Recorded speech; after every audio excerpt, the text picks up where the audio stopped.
Assalamualaikum warahmatullahi wabarakatuh. Kami mahasiswa STAIN Majene, program studi pendidikan agama Islam, jurusan Tarbiyah dan Keguruan. Mata kuliah Administrasi dan Supervisi Pendidikan. Dosen pengampu, Ustaz Komus LC SH SPD MPD. Kami dari kelompok 6 akan membahas tentang arah baru supervisi, faktor-faktor perubahan pendidikan di Finlandia. Pemateri pertama atas nama Amalia, pemateri kedua atas nama Nur Atika, pemateri ketiga atas nama Fahria, dan pemateri keempat atas nama Almaida Sari. Selamat menyaksikan. Perubahan dalam organisasi sekolah. Definisi perubahan menurut para ahli. Pertama, menurut Neni Nurmayanti Hussein, perubahan merupakan sesuatu yang unik karena perubahan-perubahan yang terjadi dalam berbagai kehidupan itu berbeda-beda dan tidak bisa disamakan, walaupun memiliki beberapa persamaan dalam prosesnya. Menurut Brian Clegg, perubahan merupakan suatu kekuatan yang terjadi yang sangat hebat yang dapat memotivasi atau mendemotivasi. Faktor-faktor perubahan organisasi terbagi dua, yaitu yang pertama, faktor internal, penyebab perubahan yang berasal dari dalam organisasi yang bersangkutan yang dapat bersifat dari berbagai sumber. Problem yang sering timbul berkaitan dengan hubungan sesama anggota organisasi.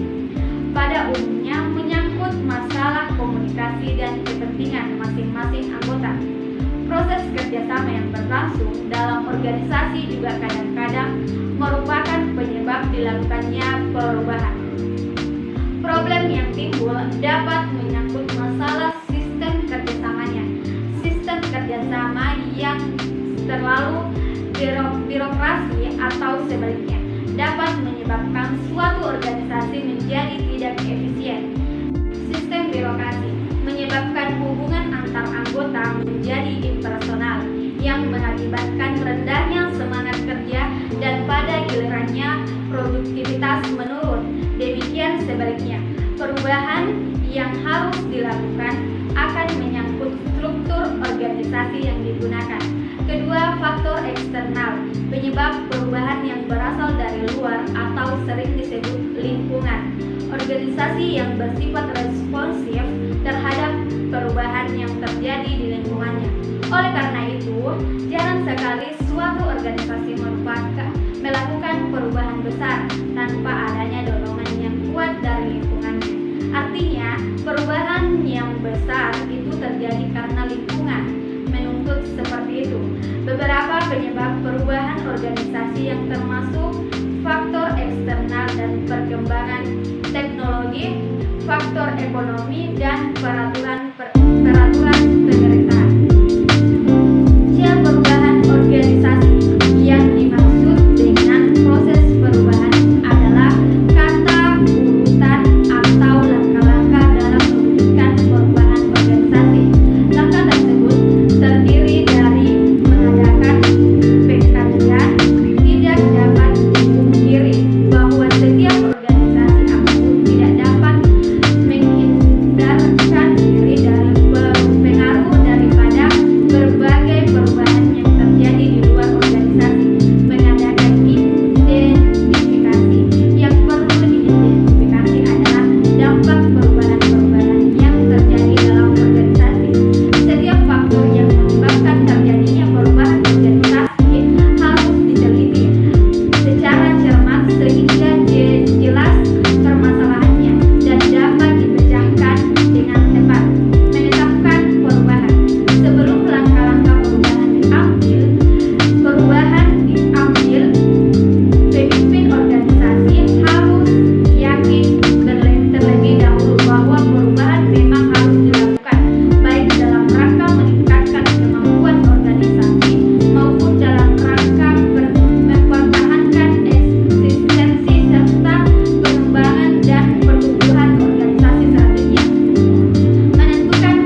sistem pendidikan Finlandia dimulai sejak tahun 1968 ketika pemerintah memutuskan untuk menghapus sistem pendidikan berjenjang atau Parallel School System atau PSS dan menggantikannya dengan sistem pendidikan wajib dasar nasional 9 tahun. PSS merupakan sistem pendidikan yang mengutamakan pendidikan berjenjang bagi seluruh siswa. Sistem ini dinilai tidak efektif karena pada kenyataannya terdapat perbedaan kemampuan murid dalam menerima dan mencerna ilmu yang diberikan. Oleh karena itu, pemerintah Finlandia beralih menggunakan sistem pendidikan wajib dasar nasional 9 tahun, di mana seluruh anak pada usia 7-15 tahun menerima materi dan kualitas pendidikan yang sama dan seragam. Adapun faktor-faktor perubahan pendidikan yang ada di Finlandia dapat dilihat dari beberapa faktor sebagai berikut. Yang pertama, tujuan pendidikan di Finlandia. Tujuan utama sistem pendidikan Finlandia adalah mewujudkan high level education. Tujuan tersebut mengupayakan agar seluruh rakyat Finlandia dapat mengenyam pendidikan hingga tingkatan tertinggi secara merata dengan kemampuan, keahlian, dan kompetensi yang terbaik. Finlandia membangun sistem pendidikan dengan karakteristik yang dilaksanakan secara konsisten, yakni free education, free school meals, dan special needs education dengan berpegang teguh pada prinsip inklusivitas. Fokus utama sistem pendidikan adalah kemerataan pendidikan guna menunjang tingkat kompetensi rakyat dalam menyokong pembangunan nasional berdasarkan inovasi. Dan yang kedua adalah faktor yang kedua, pendidik di Finlandia. Pada tahun 1974, pemerintah memutuskan untuk meningkatkan kompetensi tenaga pengajar dan pendidik di seluruh jenjang pendidikan. Sebelum tahun 1974, persyaratan untuk menjadi seorang guru sekolah dasar adalah seseorang yang telah memperoleh ijazah sarjana strata 1 atau Bachelor of Arts.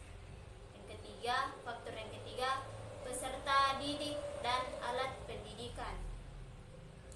Di Finlandia, seluruh anak memiliki kesempatan yang setara untuk menimba ilmu dan mengembangkan dirinya sesuai dengan kemampuan, kebutuhan, dan kompetensinya, terlepas dari perbedaan strata ekonomi, bahasa, dan lingkungan tempat tinggalnya. Seluruh anak di Finlandia juga berhak untuk menikmati pendidikan berkualitas dan berkompeten di lingkungan pendidikan yang kondusif dan aman. Sistem pendidikan yang fleksibel dan kewajiban untuk mengenyam pendidikan dasar menghasilkan kesetaraan dan kualitas yang maksimal.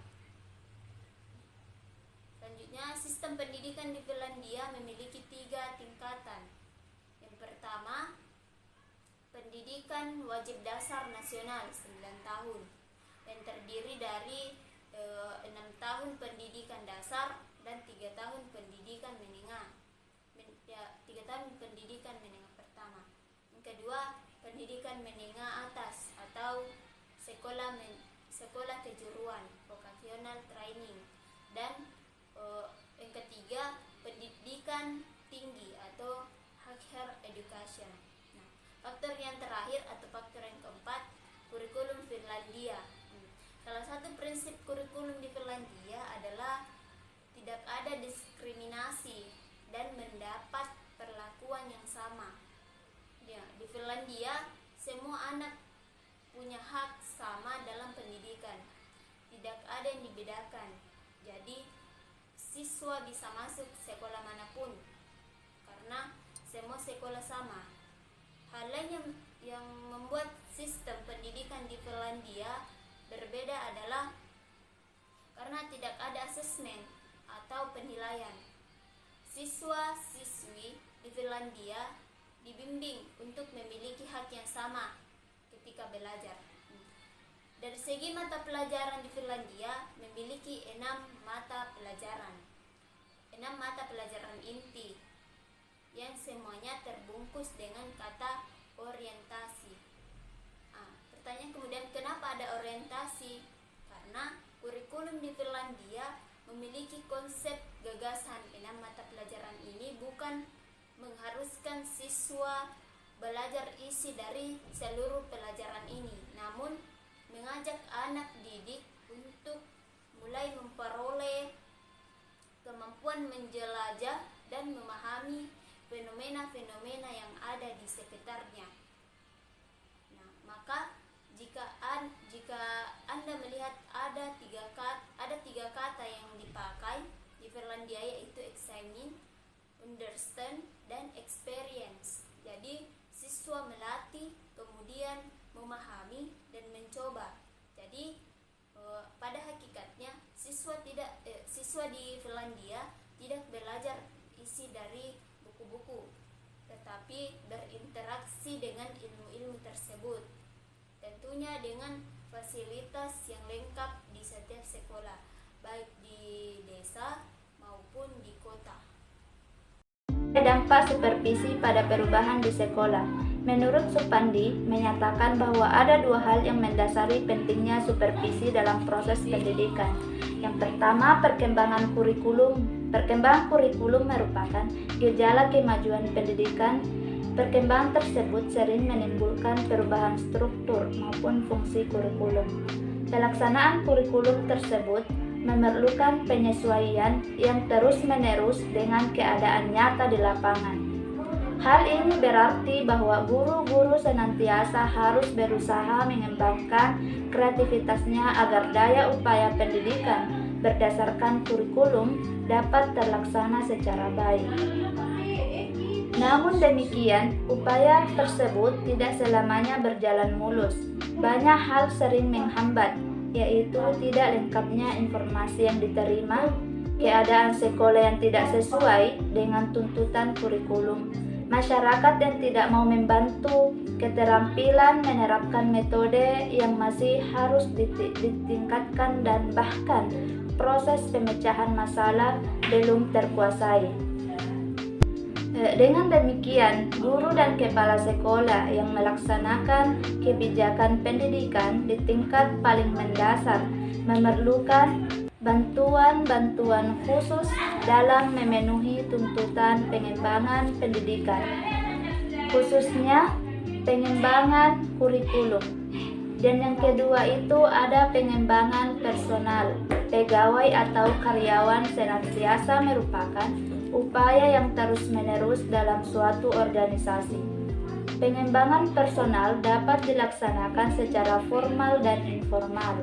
Pengembangan formal menjadi tanggung jawab lembaga yang bersangkutan melalui penataran, tugas belajar, lokal karya, dan sejenisnya. Sedangkan pengembangan informal merupakan tanggung jawab pegawai sendiri dan dilaksanakan secara mandiri atau bersama dengan rekan kerjanya melalui berbagai kegiatan seperti kegiatan ilmiah, percobaan suatu metode mengajar, dan lain sebagainya. Kegiatan supervisi pengajaran merupakan kegiatan yang wajib dilaksanakan dalam penyelenggaraan pendidikan. Pelaksanaan kegiatan supervisi dilaksanakan oleh kepala sekolah dan pengawas sekolah dalam memberikan pembinaan kepada guru. Hal tersebut karena proses belajar mengajar yang dilaksanakan guru merupakan inti dari proses. Selanjutnya, adapun dampak supervisi pendidikan di sekolah yaitu meningkatkan mutu kinerja guru, membuat guru dalam memahami tujuan pendidikan dan apa peran sekolah dalam mencapai tujuan tersebut. Membantu guru dalam melihat secara lebih jelas dalam memahami keadaan dan kebutuhan siswanya, membentuk kelompok yang kuat, dan mempersatukan guru dalam satu tim yang efektif, bekerja sama dalam akrab dan bersahabat dan saling menghargai satu dengan yang lainnya. Meningkatkan kualitas pembelajaran yang pada akhirnya meningkatkan prestasi belajar siswa, meningkatkan kualitas pengajaran guru, baik itu dari segi strategi, keahlian, dan alat. Pengajaran sebagai salah satu dasar pengambilan keputusan bagi kepala sekolah untuk reposisi guru. 2. Meningkatkan keefektifan kurikulum sehingga berdaya guna dan terlaksana dengan baik. 3. Meningkatkan keefektifan dan keefisien sarana dan prasarana yang ada untuk dikelola dan dimanfaatkan dengan baik, sehingga mampu mengoptimalkan keberhasilan siswa. 4. Meningkatkan kualitas pengelolaan sekolah, khususnya dalam mendukung terciptanya suasana kerja yang optimal yang selanjutnya siswa dapat mencapai prestasi belajar sebagaimana yang diharapkan. 5. Meningkatkan kualitas situasi umum sekolah sehingga tercipta situasi yang tenang dan tentram serta kondusif yang akan meningkatkan kualitas pembelajaran yang menunjukkan keberhasilan lulusan. Terima kasih. Thanks for watching. Jangan lupa like, comment, share, dan subscribe. Assalamualaikum.